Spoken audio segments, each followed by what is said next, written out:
رجعنا لكم بقى بعد غيبة طويلة، والنهاردة ان شاء الله هعمل حاجة لحبايبي الصغيرين عشان اللانش بوكس.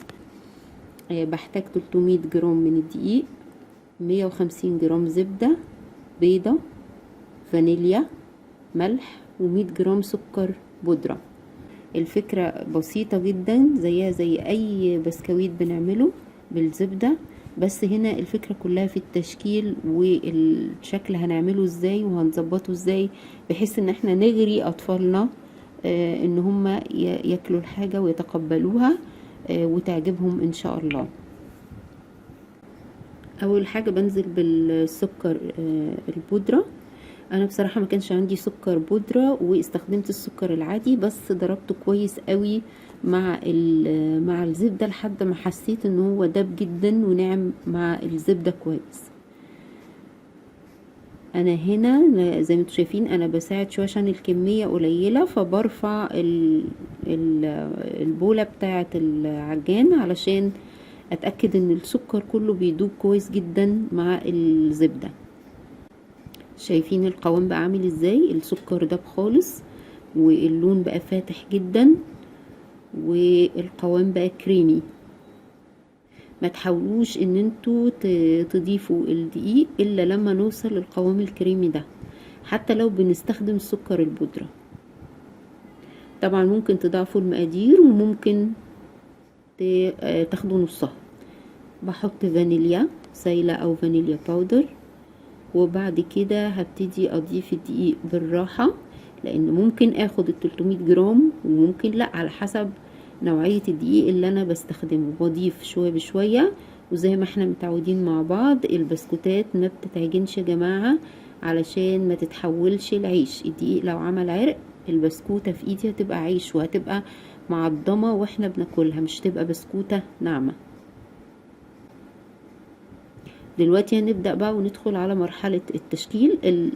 لو الجو برد انتي مش محتاجة تدخليها التلاجة، لو الجو حر هتدخليها التلاجة شوية لازم، علشان هتشوفوا دلوقتي في التشكيل لازم العجينة تكون جامدة شوية وماسكة نفسها، لان دي عجينة زبدة فانا هقطعها رفيع، فلازم نحاول انها تكون جامدة وماسكة نفسها كويس.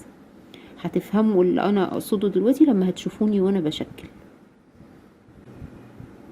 انا طبعا فردتها عادي، هخلي السمك بتاعي حوالي 1 سنتي، وهبتدي اسوي الاطراف، وبعد كده ابتدي اقطعها شكل او يعني بسمك صغير قوي زي عيدان الكبريت كده.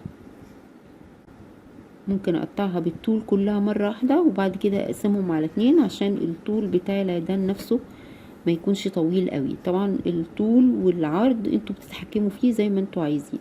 بصوا العجينة اللي بتتبقى مني باخدها بلفها وادخلها التلاجة على ما اشكل الباقيين، عشان احافظ ان هي تفضل ماسكة نفسها.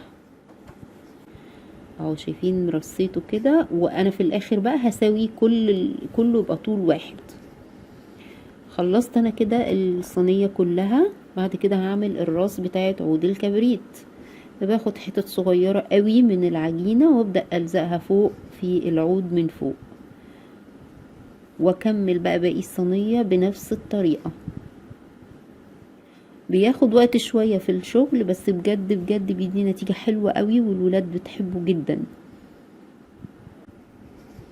بصوا بقى هنا خدته بقى، جبت شوكولاتة بيضة لونتها بألوان الشوكولاتة، وحطيت كل عود في الشوكولاتة الملونة دي، وعملت علب كبريت انا بالكرتون كده عملتها وكسيتها بالفوم، وحطيت فيها عيدان الكبريت اهي زي ما انتوا شايفينها كده.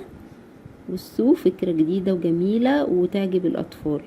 يلا كل سنة وانتوا طيبين.